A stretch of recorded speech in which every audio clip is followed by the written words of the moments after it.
Ella no se desplomó por el estrés. Fue envenenada. No por mí, sino por el hombre al que una vez llamó compañero. Pero para comprender cómo llegué a saberlo, tienes que acompañarme a esa tarde que parecía tan trivial, cuando ella todavía estaba en la cocina, preparando la cena para nosotros. Recuerdo perfectamente el aroma de la crema de calabacín y queso. Ella removía la olla, tarareando una melodía suave, la misma que solía cantarle a nuestra hija. Lucía estaba sentada a la mesa, absorta en sus dibujos, y yo leía las noticias, con una revista a medio abrir sobre mis rodillas. Un instante de paz doméstica, tan frágil como el cristal. Y entonces, un golpe seco. Un sonido sordo, pesado, como si alguien hubiera dejado caer un saco de patatas. Levanté la vista. Ella estaba en el suelo, inmóvil, los brazos extendidos, las piernas sin vida. No hubo un grito, ni un quejido, solo ese sonido final que lo rompió todo y dio comienzo al resto. Los sanitarios llegaron en minutos, pero esos minutos se sintieron como una eternidad suspendida, un vacío donde el pánico crecía sin control. Sus ojos nunca se abrieron. Ni una sola vez. Sus labios adquirieron un matiz violáceo que jamás había visto, un color que no pertenecía a la vida. En el Hospital La Fe de Valencia, el tiempo se distorsionó con acento agudo. Todo se movía a una velocidad vertiginosa y a la vez, con una lentitud exasperante. Se la llevaron en una camilla, no me permitieron seguirla. Mi mundo se redujo al sonido de las máquinas. Pitidos rítmicos, pulsos mecánicos, fríos e indiferentes a mi angustia. Cuando finalmente pude verla de nuevo, apenas la reconocí. Tenía tubos en la garganta. Cables como una enredadera tecnológica se enroscaban en sus brazos. No luchaba. No descansaba. Estaba en un limbo, suspendida entre dos mundos. El médico me habló con una amabilidad que sonaba a pésame anticipado. Usó palabras como monitorización, estado crítico, esperar y ver. El vocabulario de la impotencia. Pero no fue el médico quien lo cambió todo. Fue una enfermera. Una chica joven, de rostro pálido, que evitaba mi mirada. Me interceptó en el pasillo, con un temblor en las manos que no pudo ocultar. «Por favor», me susurró, con la voz quebrada. «Traiga a su hija. Ahora mismo». Eso fue todo. Ni una explicación, ni un solo detalle. Solo esa mirada de urgencia en sus ojos, como si supiera algo terrible que yo estaba a punto de descubrir. En ese instante no hubo preguntas. Solo una carrera desesperada de vuelta a la sala de espera. Lucía estaba allí, sentada en el borde de un sofá de vinilo rígido, con los puños apretados y los nudillos blancos. Aún no lloraba, pero parecía haberse encogido, como si el miedo la hubiera vaciado por dentro. «¿Papá?», preguntó con un hilo de voz. Solo pude asentir. Tomé su mano. Estaba helada. Un frío que no era del aire acondicionado, sino del calor que se había quedado atrás en nuestra cocina, junto con todo lo que antes tenía sentido. Caminamos en silencio por pasillos largos que olían a desinfectante y a malas noticias. Las puertas de la UCI se abrieron con un silbido lento, y tuve que obligarme a entrar. Entonces la vi, mi mujer. Marta, inmóvil, pálida, pero no fue su estado lo que me paralizó. Había un hombre sentado a su lado, sosteniéndole la mano, susurrando su nombre como si fuera una plegaria, y en cuanto levantó la vista, supe exactamente quién era. Sergio, así se llamaba, su compañero, aquel del que ella juraba que era solo un amigo del trabajo. El hombre, al que le di la mano una vez, en la cena de Navidad de la empresa. El que casi había olvidado, porque mi amor por ella me había convencido de que debía hacerlo. El duelo es un proceso lento, pero la traición no se anda con rodeos. Golpea como un rayo. Y en ese instante el mundo se partió limpiamente por la mitad. Había un antes y un después. Sergio miró primero a Lucía, y después a mí. Su voz sonó suave, casi ensayada. «¿Tú eres su hija?», le preguntó a Lucía con una ternura fingida. Me interpuse entre ellos protegiendo a mi hija con mi cuerpo. Mi voz no se alzó, al contrario, descendió a un tono gélido. «No», repliqué. «Es la mía». Parpadeó, confuso. Su boca se abrió, pero no salieron palabras.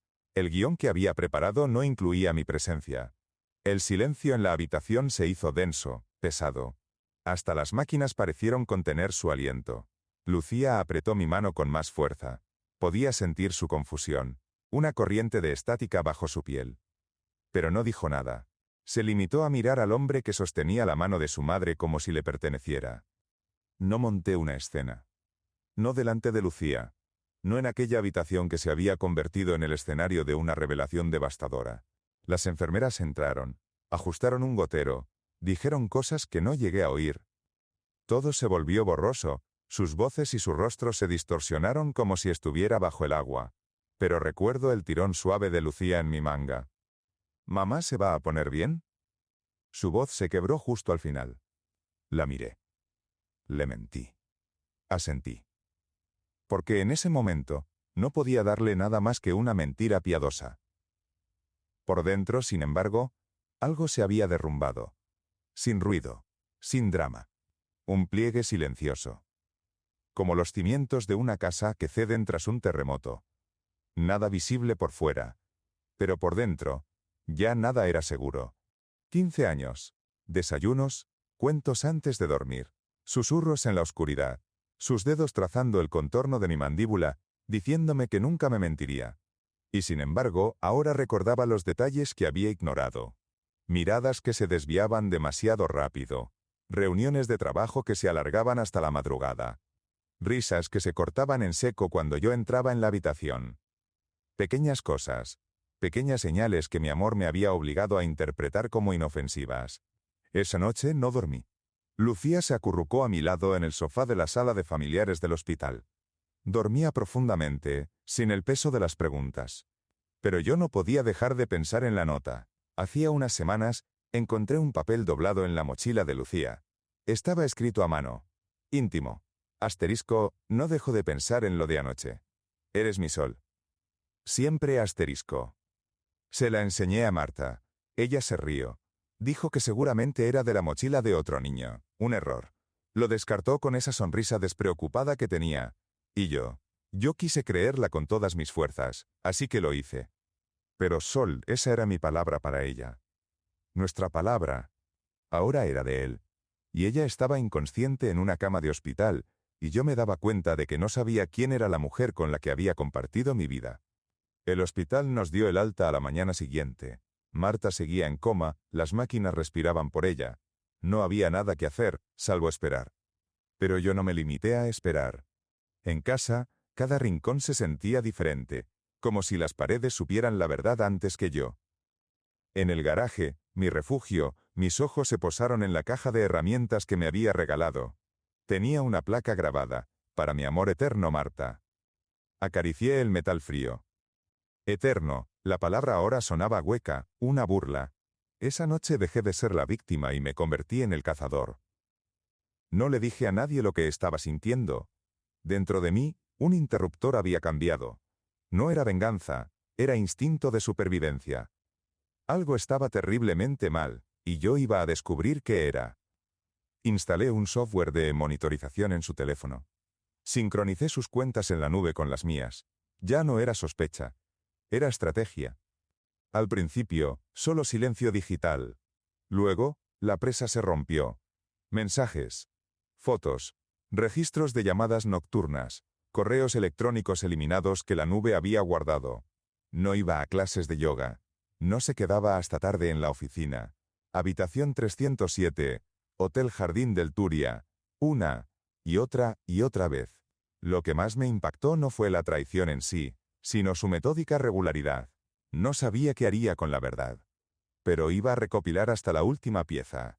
Continué cavando, noche tras noche, con la única compañía del brillo de la pantalla y el frío abrazo de la traición.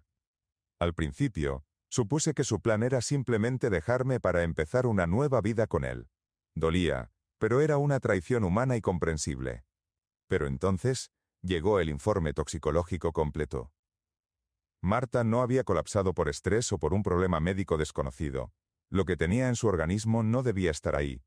Un cóctel de fármacos sedantes y toxinas a dosis bajas, diseñado para ser difícil de detectar, fácil de atribuir a otras causas, a menos que alguien estuviera buscando específicamente. Y yo lo estaba. Los médicos lo calificaron de no concluyente. Pero yo sabía lo que eso significaba en realidad. No estáis mirando en la dirección correcta. Así que cambié mi enfoque. Empecé a investigarlo a él, a Sergio. Descubrí que no era solo un encantador compañero de trabajo. Accedí a registros públicos y encontré un historial preocupante. Órdenes de alejamiento de parejas anteriores, una exnovia fallecida en circunstancias extrañas, una sobredosis que en su día fue etiquetada como accidental. De repente, el tablero de juego cambió por completo. Esto ya no era una simple infidelidad. Era algo mucho más siniestro. Él no solo intentaba quitarme a mi esposa, estaba intentando borrarla del mapa, silenciosamente, permanentemente. Y después, vendría a por lo que ella dejara atrás, Lucía. La comprensión me golpeó como una ola helada. Primero, la incredulidad. Luego, una furia contenida. Y finalmente, algo más frío. Un propósito. Él no la estaba seduciendo, la estaba eliminando gradualmente, dosis a dosis, hasta que un día simplemente no despertara. Y entonces, él ocuparía mi lugar. Sería él quien estaría al lado de su cama, al lado de nuestra hija, sonriendo, consolando, tomando el control. Se me erizó la piel. No podía dejar de repasar la escena en el hospital. Lo natural que parecía él a su lado, cómo sostenía la mano de Marta como si ya le perteneciera. Cómo miró a Lucía. No con amabilidad, sino con una fría intención calculadora. En aquel momento, no lo había visto. Estaba demasiado aturdido por el dolor y la traición. Pero ahora, con esta nueva información, lo veía todo con una claridad aterradora. Y Marta no sabía si ella era cómplice o simplemente una víctima más de su manipulación, tan desesperada por sentirse viva de nuevo, que había ignorado todas las señales de peligro. Ya no importaba. Yo no estaba desesperado. Estaba harto de ser el que recibe los golpes, y no iba a permitir que mi hija se convirtiera en su siguiente víctima. Empecé a prepararme para la guerra. No le dije a Marta lo que había descubierto. Aún estaba inconsciente. Dejé que los médicos hicieran sus pruebas y que las enfermeras tomaran sus notas. Para el mundo exterior, yo era el marido devoto y preocupado. Por dentro, era un estratega que rastreaba cada documento, cada nombre, cada movimiento. Y Sergio seguía visitando el hospital. Traía flores. Se sentaba junto a la cama cuando yo no estaba. Consolaba a Lucía como si tuviera derecho a hacerlo. Me revolvía el estómago, pero mantuve la compostura. Porque yo sabía algo que él no. Él no estaba entrando en mi vida. Estaba caminando directamente hacia una trampa que yo mismo estaba construyendo. Me reuní con mi abogada. Moví todos nuestros activos a un fideicomiso a nombre de Lucía. Congelé las cuentas bancarias conjuntas. Actualicé mi testamento. Presenté los borradores iniciales de una petición de custodia exclusiva. Hice copias de seguridad de todas las pruebas. Capturas de pantalla, registros de hotel, fotos, correos. 2 veces. Él se creía un jugador de ajedrez. No lo era. Era solo un peón. Y yo ya no buscaba venganza. Buscaba construir una fortaleza inexpugnable. No por ella, ni siquiera por mí. Por Lucía. Y por la verdad. Pasaron otros 3 días. Marta seguía sin despertar. Necesitaba una última pieza. Algo irrefutable. Un momento donde todas las líneas de la traición, la manipulación y el peligro convergieran. Tomé una decisión. Llamé a Sergio. Le dije que Marta estaba estable, que los médicos eran optimistas. Le dije que, para celebrar, había reservado una cena en su restaurante favorito, La Rioja. Luces suaves, velas, la misma mesa donde celebrábamos nuestros aniversarios. Aceptó de inmediato. Dijo que traería flores, que a Marta le encantaría. Llamé al restaurante, reservé la mesa, incluso pedí que sonara la misma pieza de piano que sonaba la noche en que le pedí matrimonio, cada detalle recreado a la perfección. Porque después de esta noche, nada volvería a ser igual. Imprimí todas las pruebas. Fotos, registros, capturas de pantalla. Todo ordenado y etiquetado. Un ramo de verdades amargas. Esa noche me afeité y me puse el traje que a ella le gustaba. Me anudé la corbata con manos firmes y lentas. Esto no era una cena. Era un ajuste de cuentas. Llegué temprano. La carpeta estaba a mi lado, sellada, silenciosa, pero vibraba con la energía de cada traición que contenía. Marta llegó primero. Parecía más delgada, frágil. Sus ojos se movían inquietos. Me levanté y le acerqué la silla. Los viejos hábitos mueren más difícilmente que la confianza. Sonrió. Una sonrisa débil, pero era la misma de la que me había enamorado. Entonces entró Sergio, confiado, como un hombre que se cree el ganador. Besó a Marta en la mejilla antes de sentarse. No parpadeé. Gracias por invitarnos, dijo, con una familiaridad insultante. Asentí. Me pareció una buena noche para ponerlo todo sobre la mesa. Él no captó el doble sentido. Pero ella sí. Marta se removió en su asiento, incómoda. Me miró por primera vez como si recordara quién era yo. Y así, comenzó el acto final. Antes de que los menús llegaran, deslicé la carpeta por la mesa. Sin discursos. Sin preámbulos. Solo un movimiento lento y deliberado. Deberíais ver esto, dije. La mano de Marta se detuvo sobre su servilleta. Sergio sonrió a medias, la sonrisa de los hombres que creen tener siempre el control. Abrió la carpeta. La primera página era una foto del Hotel Jardín del Turia. Sergio entrando, Marta siguiéndole. Con fecha y hora, varias fechas. Luego capturas de pantalla de mensajes. La palabra sol, la promesa de un siempre. A continuación, registros de GPS, recibos, el informe de toxicología.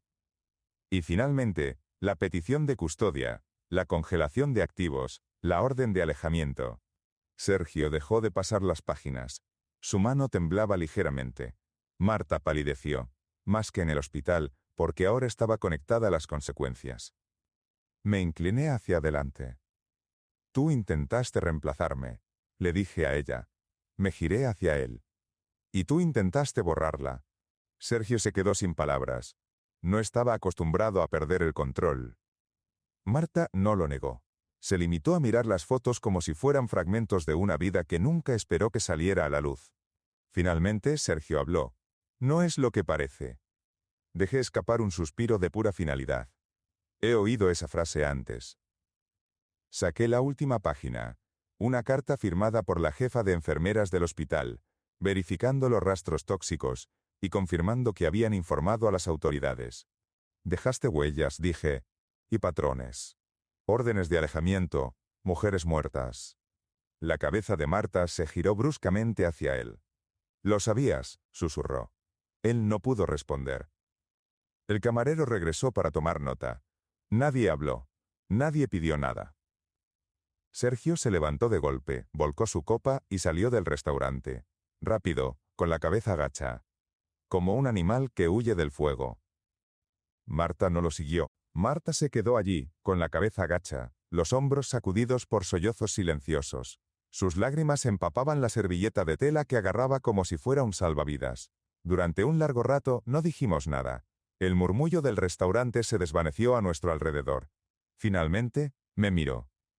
«Yo no lo sabía», dijo con voz rota. Le creí. Pero ya no importaba. No quería saberlo, respondí. Esa verdad aterrizó con más fuerza que cualquier grito. Intentó alcanzar mi mano sobre la mesa, un gesto de súplica, pero retiré las mías. «Ya he presentado los papeles», dije con voz firme. «El divorcio, la custodia, el fideicomiso, todo está en marcha. Aún tienes una opción, Marta. Pero ninguna de ellas lo incluye a él». Me levanté, dejé un billete en la mesa y me fui. No me alejé de ella, sino de la persona en la que tuve que convertirme para sobrevivir a su engaño. A la mañana siguiente, estaba en el juzgado. No quedaba ira en mí, solo una resolución fría y limpia. Mientras tanto, la policía había abierto una investigación formal. Sergio había desaparecido. Se había esfumado en cuanto las luces se encendieron sobre su sombra. En casa, cambié las cerraduras. Empaqueté las cosas de Marta en cajas y las dejé en el garaje. 3 días después, ella despertó en el hospital. Una enfermera me llamó. Esperé antes de ir. Necesitaba que estuviera alerta, presente. Cuando entré en la habitación, parecía más pequeña, frágil, pero estaba viva. «¿Sabes todo, verdad?», preguntó. «Todo». Dejé la carpeta sobre la mesita junto a su cama. No la tocó. Sergio se ha ido. Desapareció en cuanto las cosas se pusieron serias. Las lágrimas llenaron sus ojos. No de pena, no de culpa, solo el lento desmoronamiento de una fantasía. Él no te quería a ti, le dije con calma. Quería acceso. A tu vida. A tu hija. Mi hija, repetí, con una finalidad que zanjaba cualquier discusión. El tribunal está de acuerdo. La documentación está hecha. Habrá visitas. Supervisadas. Breves. Se cubrió el rostro, no para llorar, sino para esconderse. Pero ya no había dónde esconderse. Antes de irme me preguntó si quedaba algo por arreglar. La miré, a la mujer con la que había construido una vida, y respondí con honestidad. No, solo queda lo que hay que proteger. Los días que siguieron fueron una sucesión de rutinas. Hacía el desayuno, llevaba a Lucía al colegio, revisaba las cerraduras 2 veces antes de dormir. La paz no llegó de repente, llegó en pequeños gestos. La primera vez que Lucía volvió a reír a carcajadas. La noche en que quité nuestra foto de boda del pasillo. No fue fácil, pero lentamente, el fantasma de Marta se fue desvaneciendo. Su voz, sus recordatorios, sus mentiras, todo empezó a silenciarse. Ha pasado un año. Sergio nunca reapareció. Marta envía cartas de vez en cuando. No las leo. Lucía la vio una vez, en una visita supervisada. Después, en el coche me dijo, creo que ya no sabe quién soy. Y luego miró por la ventana. Tranquila. Casi libre. Hay alguien nuevo en mi vida. Se llama Ana. Es la profesora de arte de Lucía. Es amable, es paciente. No hace preguntas sobre el pasado. Simplemente está. La primera vez que cenó en casa, Lucía y ella rieron juntas. Las observé desde el otro lado de la mesa, no como un hombre que busca un reemplazo, sino como un padre que ve la luz regresar a los ojos de su hija. No he perdonado, no he olvidado, pero ya no cargo con el peso de la traición. El fuego lo arrasó todo, pero sobre las cenizas hemos construido algo nuevo. Algo sin fantasmas en los cimientos. Algo real. Y lo real, he aprendido, es más que suficiente.